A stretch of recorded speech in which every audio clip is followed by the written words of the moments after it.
విష్ణు సహస్రనామంలోని శ్లోకాలన్నీ కూడా, నామాలన్నీ కూడా చాలా విశేషమైనవి. ప్రతినిత్యం మనం విష్ణు సహస్రం కూడా చెప్పుకుంటున్నాం కదా మన ఛానల్లో. అలాగే ఈవేళ ఇందులో 65వ శ్లోకం గురించి తెలుసుకుందాం. శ్రీధ శ్రీ శ్రీనివాస శ్రీనిధి శ్రీ విభావన శ్రీధర శ్రీకర శ్రేయ శ్రీమాన్ లోకత్రయాశ్రయ. శ్రేయస్సును ప్రసాదించేవాడు శ్రీధః. శ్రీసహ లక్ష్మీదేవికి ప్రభువు. శ్రీనివాస లక్ష్మీదేవి నివాసం ఆయన హృదయమే.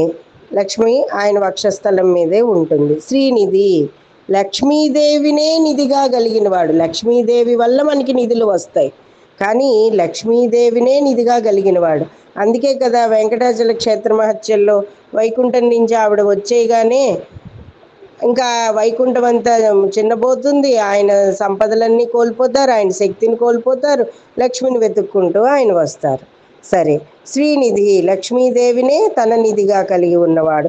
శ్రీ విభావన అన్ని రకాల సంపదలకు తానే ప్రభువు. అలాగే శ్రీధర వక్షస్థలం మీద లక్ష్మిని ధరించినవాడు. శ్రీకర శ్రేయస్సుని ప్రసాదించేవాడు. ఎల్లవేళలా కూడా తన భక్తులకి శ్రేయస్సుని ప్రసాదించేవాడు. శ్రీమాన్ సంపదలు ఇస్తాడు. ఎటువంటి సంపదలు ఇస్తాడు? శ్రేయస్సుతో కూడిన సంపదలు.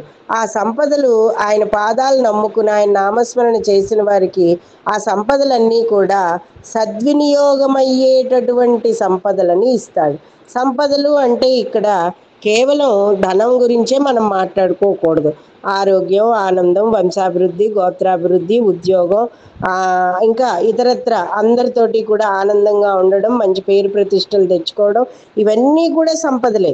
అటువంటి లక్ష్మీనారాయణుల యొక్క అనుగ్రహంతో పాటు కీర్తి సంపదలని కూడా మనకి జ్ఞానాన్ని, మోక్షాన్ని, అన్నింటినీ కూడా విద్యలని మనకి ప్రసాదిస్తాడు. ఈ శ్లోక పారాయణం పిల్లల చేత కూడా చేయించడం వలన వాళ్ళకి మంచి విద్య కూడా లభిస్తుంది. ముల్లోకాలకి జగన్నాటక సూత్రధారి అయినటువంటి ఆ జగన్నాథుడు, ఆ వైకుంఠవాసుడు, ఆ శ్రీమన్నారాయణుడి పాదపద్మములకు నమస్కరిస్తూ అందరూ కూడా ఈ శ్లోకాన్ని ప్రతినిత్యం ప్రత్యేకంగా పారాయణ చేసుకోండి. గృహశాంతిని పొందండి. గృహంలో ఉండే వాస్తు దోషాలను కూడా పోగొట్టుకోండి. మనశ్శాంతిని పొందండి. మనోవేదనలను పోగొట్టుకోండి. సకల సంపదలతో తొలతూగండి.